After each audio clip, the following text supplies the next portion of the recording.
बिहार की सियासत में राज्यसभा चुनाव को लेकर चर्चा तेज होने लगी है और बिसात अभी से बिछनी शुरू हो गई है। चुनाव में अभी 3 महीने का वक्त है, लेकिन 5 सीटों के लिए होने वाले सियासी महासंग्राम ने राजनीतिक गलियारों में हलचल तेज कर दी है। और सबसे बड़ा सवाल यही है, क्या बीजेपी के कोटे से नए राष्ट्रीय कार्यकारी अध्यक्ष नितिन नवीन राज्यसभा जाने वाले हैं?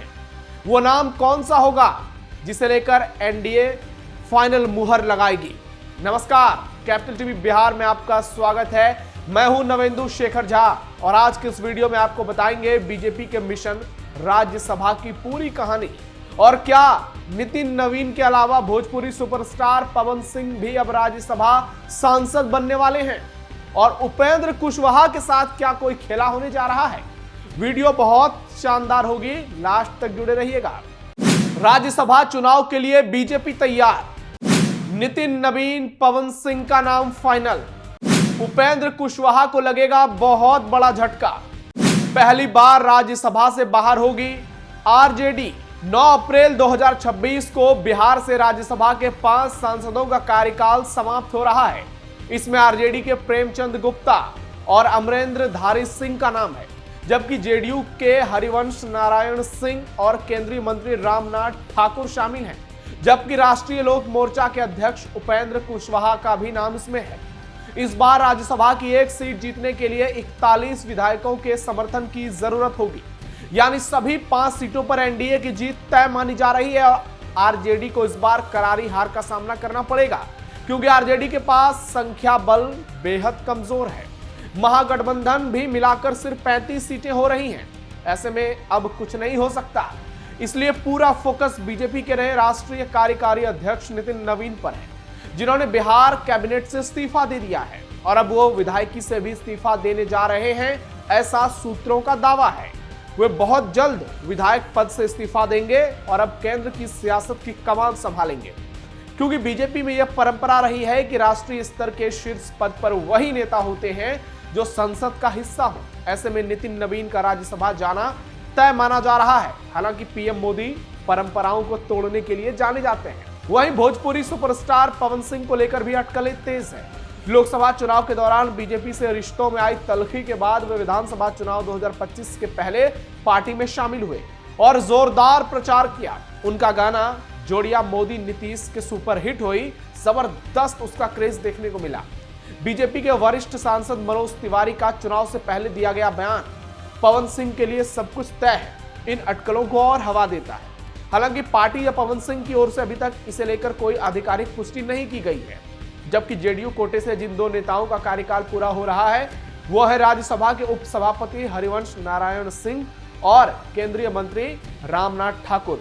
दोनों ही नीतीश कुमार के बेहद करीबी हैं और पार्टी के सीनियर लीडर हैं।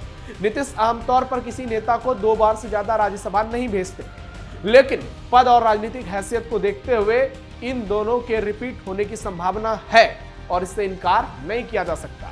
लेकिन राज्यसभा में उपेंद्र कुशवाहा का पत्ता कट सकता है। जी हां, इस बार उनके लिए रास्ते कठिन हैं। लोकसभा चुनाव 2024 में काराकाट से हार के बाद विधान परिषद भेजने की उन्हें बात हुई थी, लेकिन वो रास्ता नहीं खुल सका। डैमेज कंट्रोल के तौर पर 2 जुलाई 2024 को बीजेपी ने उन्हें राज्यसभा भेज दिया।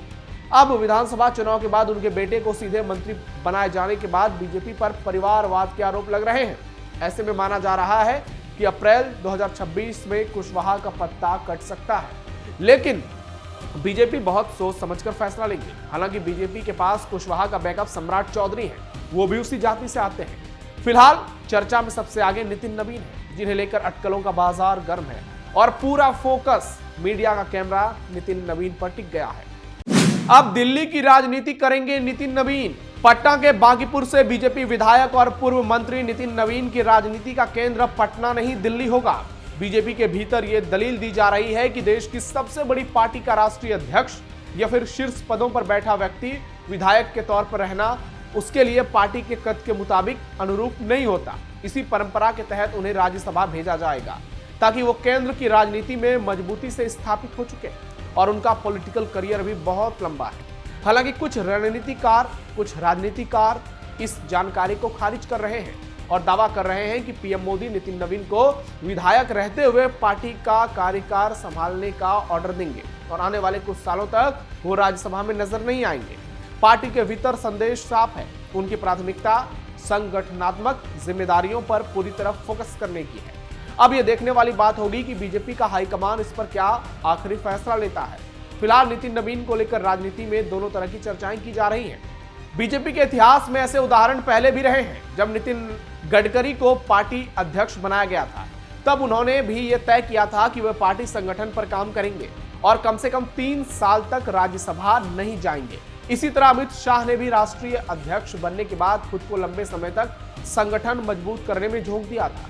बताया जा रहा है कि नितिन नवीन ने भी वरिष्ठ नेताओं से चर्चा की है और वो भी इसी राह पर चलने के लिए सोच रहे हैं। फिलहाल उनका पूरा फोकस संगठन को मजबूत करने पर रहेगा और विधानसभा की सदस्यता बनाए रखते हुए वो अपनी जिम्मेदारियां निभा सकते हैं। क्योंकि ये दोनों दावे इसलिए हो रहे हैं क्योंकि बीजेपी में सूत्रों के आधार पर खबरें नहीं चलती है और पीएम मोदी और गृह मंत्री अमित शाह अक्सर अपने फैसले से हर किसी को चौंका देते हैं। क्या स्थायी राष्ट्रीय अध्यक्ष बनेंगे नितिन नवीन? फरवरी 2025 में बीजेपी का राष्ट्रीय अधिवेशन होने की संभावना है। स्थान अभी तय नहीं है, लेकिन दिल्ली को लेकर तैयारी की चर्चा है।